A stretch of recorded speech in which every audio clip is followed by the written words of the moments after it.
오늘 우리가 함께 읽을 하나님의 말씀은 갈라디아서 2장 11절부터 14절까지 말씀입니다. 함께 읽겠습니다. 그런데 게바가 안디옥에 왔을 때에 잘못한 일이 있어서 나는 얼굴을 마주보고 그를 나무랐습니다. 그것은 게바가 야고보에게서 몇몇 사람이 오기 전에는 이방 사람들과 함께 음식을 먹다가 그들이 오니 할례 받은 사람들을 두려워하여 그 자리를 떠나 물러난 일입니다. 나머지 유대 사람들도 그와 함께 위선을 하였고 마침내는 바나바까지도 그들의 위선에 끌려갔습니다. 나는 그들이 복음의 진리를 따라 똑바로 걷지 않는 것을 보고 모든 사람 앞에서 게바에게 이렇게 말하였습니다. 당신은 유대 사람인데도 유대 사람처럼 살지 않고 이방 사람처럼 살면서 어찌하여 이방 사람더러 유대 사람이 되라고 강요합니까? 아멘.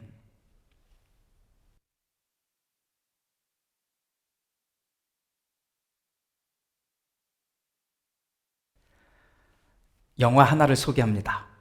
남자가 여자를 사랑할 때라는 1993년도 작품입니다. 제목만 딱 들으면 아주 달콤한 로맨스 영화같이 느껴집니다. 하지만 이 영화의 원 제목을 보면 박싱 엘레나라고 하는 제목입니다. 뭔가 느낌이 좀 달라지지요. 자, 이 영화의 내용은 이렇습니다. 이 영화의 주인공, 남자의 주인공은 아주 실력 있는 외과 의사입니다. 이 외과 의사는 어머니가 남성 편력이 좀 심했고 자존감이 굉장히 낮았다고 합니다. 그런 어머니에게서 영향을 받았기 때문인지 의사임에도 불구하고 자존감이 아주 떨어진 채 독신으로 살고 있었습니다. 어느 날 우연히 한 여성을 만나서 잠자리를 하게 됐고 그 여성을 보니까 어머니 같은 그런 느낌을 갖게 돼서 그냥 푹 빠진 거죠. 집착하게 됩니다. 이 여성에게. 그래서 이 여성을 어떻게든 다시 만나보려고 자기 집에 아주 그냥 거대한 파티를 엽니다. 그런데 이 여성은 굉장히 자유분방한 성격이었나 봅니다. 파티에 참석했는데 다른 남자하고 눈이 맞아서 파티를 즐기다가 그냥 나가버린 겁니다. 이튿날 이 여성이 이 파티, 그 주인공의 집이죠. 여기다가 지갑을 놓고 온 걸 알게 됩니다. 그래서 연락을 하고는 이 집에 도착하는데, 오게 되는데 집 앞에서 그만 교통사고를 당하게 됩니다. 그래서 정신을 잃어버린 거죠. 다음날 정신을 딱 들어서 깨어보니까 아주 끔찍한 상황을 마주하게 됩니다. 자신의 아주 예쁘고 아름다웠던 두 다리가 절단이 되어 있는 거죠. 아마 그런 상황을 맞으면 아무것도 생각이 안 나겠죠. 막 인생이 슬프고 힘들었을 겁니다. 아주 막 복받쳐 올랐겠지요. 그래서 막 소리도 지르고 막 했을 텐데 그러던 중에 이 남자는 그 여성 옆에서 당신을 끝까지 잘 돕겠다고, 당신을 잘 보필하겠다고 이야기를 합니다. 하지만 분노에 너무 찬 나머지 이 여자 헬레나인데 이 여성이 이 남자 주인공의 멱살을 막 잡습니다. 다음날 하루가 지난 거죠. 다음날 눈을 떠보니까 이 여성의 팔이 잘려진 채 없는 겁니다. 마치 조각품처럼 된 거죠. 이제 누구의 도움이 없으면 아무것도 할 수 없는 상황이 된 겁니다. 그런데 이 여성 옆에 이 외과 의사인 남자는 계속 내가 평생 당신을 위해 정말 모든 것을 하겠다고 밤낮 이 여성을 돌봅니다. 그러면서 매일 이렇게 말합니다. 사랑한다고. 막 소름이 끼치지 않습니까? 끔찍한 영화잖아요. 그렇죠? 그런데 사실 이 영화의 중간부터는 모두 꿈입니다. 꿈. 실제 상황은 교통사고를 당했을 때 병원으로 이송을 해서 수술을 잘 받았고요. 그리고 잘 회복하는 모습을 본 이 남자 주인공이 이 여성의 손등에 입을 맞추고 병실을 나오는 장면으로 마무리가 됩니다. 이 영화의 감독은 이 당시 26세밖에 되지 않은 아주 젊은 여성이었습니다. 놀랍지요? 아마도 이 영화를 통해서 뭔가 말하고 싶었던 것들이 많이 있지 않을까 이런 생각이 듭니다. 자, 여러분은 이 영화 이야기를 들으면서 어떤 생각이 드셨습니까? 한 가지는 좀 분명한 것 같지 않습니까? 사랑한다는 말이 때로는 엄청난 폭력이 될 수 있다는 것입니다. 말 자체는 이상하거나 뭐 틀린 말은 아니잖아요. 사랑한다는 걸. 하지만 서로 사랑하지 않으면, 서로 존중하지 않으면, 서로 이해하지 않으면, 그래서 일방적일 때 오히려 상상할 수 없는 끔찍한 일이 일어날 수도 있다는 것입니다.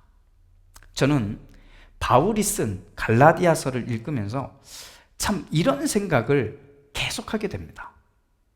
세상 그 어느 곳보다 사랑, 믿음, 이런 말을 하는 곳이 어디겠습니까? 교회입니다. 그런데 우리는 정말 그럴까요? 진짜 우리의 모습은? 사랑한다고 하면서도 결국 자기 뜻대로, 자기 생각대로 하는 것이 사랑이라고 한다면 끔찍한 것입니다. 믿음을 말하면서도 내 말대로 순종해야 한다고 하면 이 또한 끔찍한 것이 될 수 있습니다. 요즘 유행하는 말이 있습니다. 뭐 저에게는 유행하는 것 같이 들립니다. 자, 어떤 아내가 자기 친구들에게 자랑하듯이 말합니다. 우리 남편은 로또야, 로또. 안 맞아. 정말 안 맞아. 평생 안 맞아. 로또야. 웃으면서 지나가는 말이지만 안 맞는 이유가 어디에 있을까요? 서로 존중하고 서로 이해하고 서로 고마워한다면, 또 여기에 어떤 조건, 다른 조건도 붙이지만 않는다면 로또는 아니라도 좀 좋은 관계가 되지 않을까요? 우리는 지난 2주간 그리스도인의 자유에 대해서 이야기를 나눴습니다. 또 그리스도인의 자유의 방향에 대해서도 이야기를 했습니다. 정말 자유하거든, 우리가 정말 자유하거든, 그 자유를 가지고 내가 이해해 줘야 되는 사람들, 내가 품어 주어야 되고 내가 나의 것을 좀 나누어 주어야 할 바로 그 사람들을 기억해 달라는 사도들의 부탁을 우리 함께 나누었습니다. 저는 끊임없이 외칩니다. 여러분, 하나님을 믿습니까? 하나님의 아들인 예수를 믿고 하나님 나라에 대한 소망이 있으십니까? 그 소망을 가지고 있습니까? 그러면 자유하십시오. 다른 사람들에게 더 이상 이것을 해야 한다, 이렇게 저렇게 해야 한다는 그런 말들을 하지도 말고 또 들을 필요도 없습니다. 정말 뭔가를 해야만 한다면 자기가 먼저 기꺼이 기쁨으로 자유함으로 하십시오. 그리고 구원과 별 상관이 없는 것들에 대해서는 더더군다나 완전히 자유하십시오. 그리고 그 자유함, 그렇게 자유하게 됐잖아요. 그 자유함을 가지고 가난한 사람들을 기억해 달라는 부탁을 고민하십시오. 나도 안 하면서 다른 사람들을 향해서 이래야 하고 저래야 한다고 말하지도 않고 그런 생각도 일단 멈추십시오. 오히려 내가 좋아서, 내가 기꺼이 자유함으로 자유하는 그런 마음으로 하고 있다면 우리는 그것으로 충분히 만족하게 됩니다. 내가 그렇게 하지 못하는 이유 가운데 혹시라도, 이렇게 자유하지 못하는 그 이유 가운데 혹시라도 나도 모르는 욕심이 있기 때문 아닐까요? 혹시 나도 모르게 이미 이 몸에 배어있는 그런 습관 때문이지 않을까요? 아니면 내 체면? 오늘은 바울이 갈라디아에 있는 교인들에게 쓴 편지 가운데 아주 놀랄만한 이야기를 다룹니다. 바울이 안디옥에 있을 때 게바, 즉 베드로죠. 게바라고 하는 이름이 베드로인데 베드로가 이 안디옥을 방문합니다. 야, 뭐 교회에서는 거물이잖아요. 최고의 어른이 온 겁니다. 안디옥의 교인들은 아마 막 들떠있고 정말 좋았을 거예요. 아마도 이 매 끼니마다 베드로와 함께 식사를 하려고 몰려들었을 겁니다. 그래서 바울과 베드로 그리고 안디옥에 있는 여러 사람들과 함께 이렇게 식사를 하는데 그만 사건이 거기서 일어납니다. 이 사건 때문에 바울이 베드로를 심하게 꾸짖습니다. 우리가 읽고 있는 이 번역본에 따르면 바울이 베드로를 나무랬다 이런 말입니다. 이 말은 나하고 의견이 좀 달라서 내 의견을 주장했다는 그런 말 정도가 아닙니다. 여기에 사용한 헬라어는 까타기노스코라고 하는 말입니다. 까타기노스코. 근데 이 말은 법적인 용어로 쓴다면 이런 겁니다. 확실하게 유죄로 판명됐다. 그러니까 이제 당신이 죄를 졌다는 게 증명이 됐다는 말이에요. 그러니까 비난하거나 정죄한다는 말인 겁니다. 어떤 느낌인지 아시겠죠? 그런데 바울이 감히 베드로에게 비난을? 바울이 베드로에게 감히 정죄를? 이게 가능한 일일까요? 베드로가 누굽니까? 교회 전체의 대표입니다. 꼭대기에 있는 거죠. 이런 꼭대기에 있는 베드로가 비난받을 짓을 했다는 것도 우리로서는 이해하기 힘든데, 그렇다고 바울이 사람들이 쫙 있는 이 앞에서 베드로를 비난했다? 정죄했다? 야, 이거 엄청난 사건이 일어난 겁니다. 자, 그렇다면 도대체 무슨 일이 있었던 것일까요? 자, 오늘은 그 중에 일부를 다루고 다음 주일에 2부를 다루겠습니다. 자, 바울과 베드로 그리고 안디옥의 교인들이 함께 식사를 하고 있었습니다. 기분 좋게 대화를 나누고 있습니다. 그런데 여기에 또 다른 신앙인들이 찾아옵니다. 이들은 예루살렘에서 온 신앙인들입니다. 기독교인들인 거예요. 그러니까 유대인들이긴 하지만 유대인들이 예수를 믿고 기독교인 된 사람입니다. 그러니까 불청객은 아닌 겁니다. 자, 그런데 이 사람들이 들어오자 베드로가 이상한 행동을 하기 시작합니다.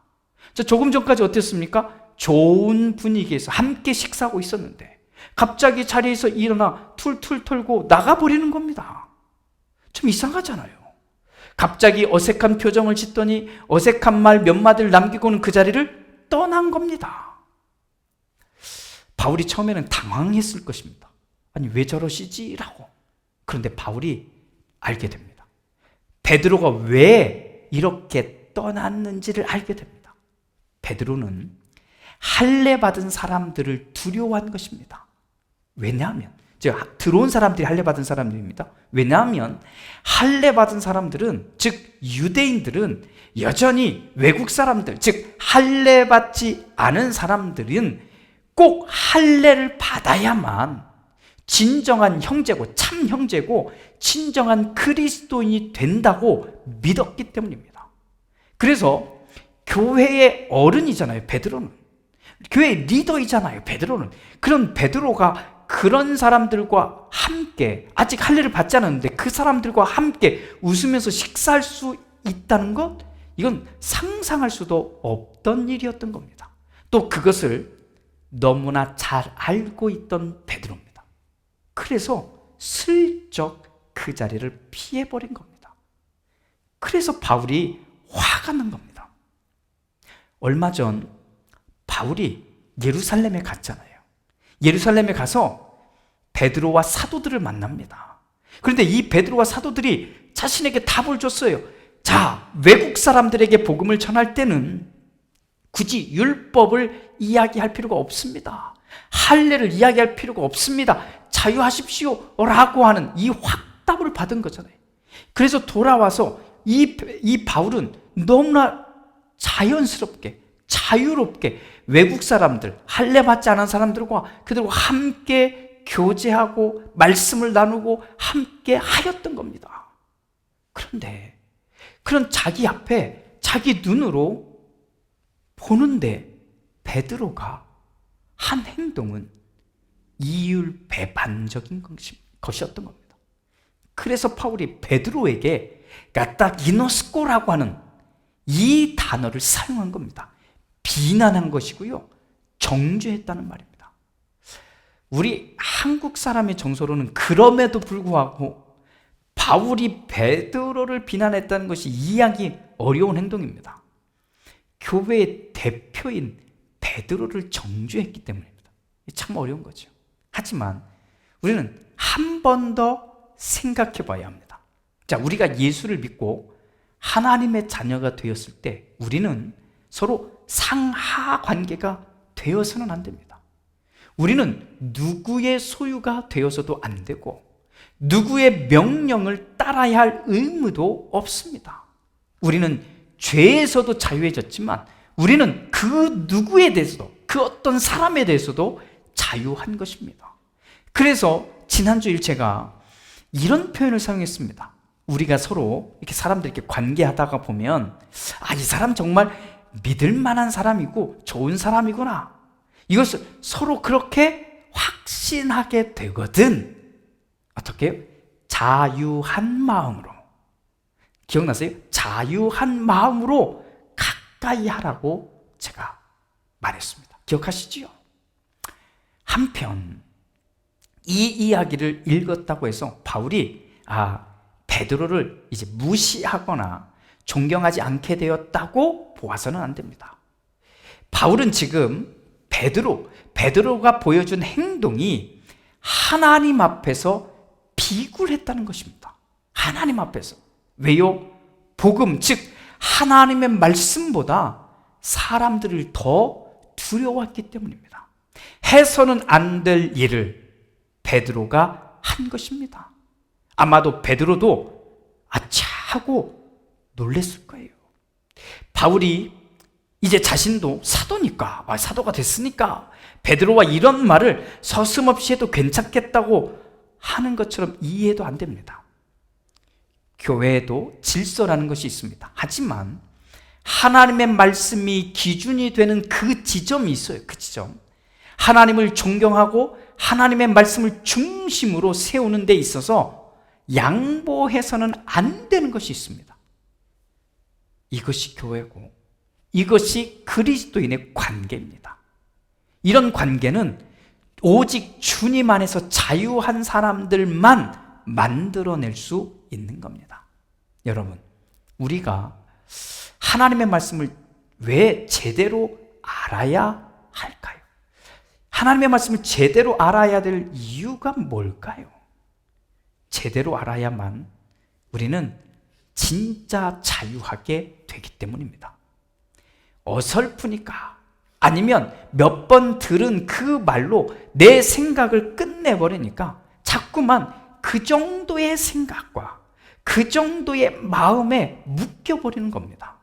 하나님의 말씀을 제대로 알면 자유하게 되고, 자유하게 되면 사람들의 눈치를 보지 않게 됩니다. 사람들을 두려워하지 않게 됩니다. 오히려 내 생각이 하나님의 생각과 하나님의 말씀과 함께 가고 있는지를 놓고 바로 그때 두려워할 뿐입니다.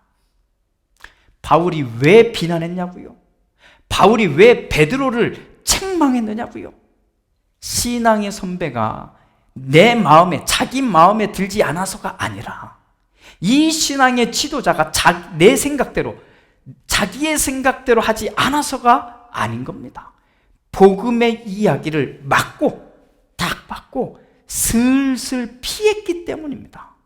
사람들이 두려워서, 사람들의 눈치를 보면서 말입니다. 사랑하는 여러분, 우리 자유를 향해 갑시다. 그리고 자유합시다. 그리고 그 자유를 가지고 이웃을 향해 한 걸음씩 나아갑시다. 그리고 세상을 두려워하지 맙시다. 사람들을 두려워하지 맙시다. 너무 눈치 보며 살지 맙시다. 나도 자유하고 너도 자유하고 우리 모두가 자유한 그리스도인의 모습을 우리 함께 꿈꿉시다. 할렐루야. 기도합니다. 주님, 우리는 오늘 말씀을 읽으며 많은 생각을 하게 됩니다. 어떻게 감히 바울이 베드로를 향해 꾸짖고 비방하고 정죄할 수 있었을까? 책망할 수 있었을까? 우리가 하나님 안에서 그리스도의 형제 자매가 되었을 때는 우리는 위아래 있는 것이 아니라 자유한 사람으로 만나야 합니다. 그러나 그런 우리들 사이에서도 반드시 세워져 있어야 할 기준이 있는데 그것은 하나님을 두려워하고 하나님의 말씀 그 앞에 서는 겁니다. 그런데 모르니까 아니면 사람들이 무서우니까 사람들의 눈치를 보니까 하나님의 말씀이 있음에도 불구하고 하나님의 생명의 기준이 있음에도 불구하고 우리는 슬쩍 도망가거나 슬쩍 회피하거나 슬쩍 외면합니다. 주님, 소망합니다. 오늘 이 말씀을 읽은 우리가 나의 이야기로 바꾸어 살아가게 하옵소서. 하나님의 말씀이 놓여졌을 때 이것을 붙들 수 있는, 또 이 기준을 삼을 수 있는 자유한 그리스도인들이 되게 하여 주시옵소서. 예수님의 이름으로 기도드립니다. 아멘.